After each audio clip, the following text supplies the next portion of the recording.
17ನೇ ಪ್ರಶ್ನೆ, ಹತ್ತಿ ಬೆಳೆಯಲು ಅವಶ್ಯಕವಿರುವ ಭೌಗೋಳಿಕ ಅಂಶಗಳು ಯಾವುವು? ಇದು ಉಷ್ಣವಲಯ ಮತ್ತು ಉಪ ಉಷ್ಣವಲಯದ ಬೆಳೆಯಾಗಿದೆ. ಯಾವುದು? ಹತ್ತಿ. ಓಕೆ, ಸೊ ಇದರಲ್ಲಿ 20 ರಿಂದ 25 ಡಿಗ್ರಿ ಸೆಲ್ಸಿಯಸ್ ಉಷ್ಣಾಂಶ ಅತಿ ಅವಶ್ಯಕ ಹತ್ತಿ ಬೆಳೆಗೆ.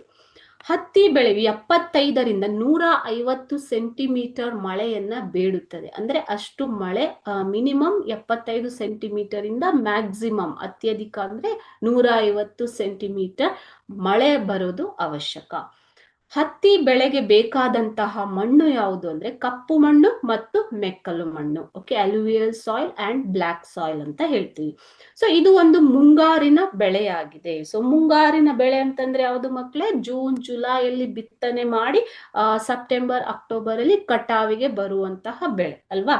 ಸೊ ಅದೇ ರೀತಿ ಭಾರತವು ಹತ್ತಿ ಉತ್ಪಾದನೆಯಲ್ಲಿ 2ನೇ ಸ್ಥಾನದಲ್ಲಿದೆ. ಸೊ ಇವೆಲ್ಲ ಹತ್ತಿಗೆ ಬೇಕಾದಂತಹ ಭೌಗೋಳಿಕ ಅಂಶಗಳು.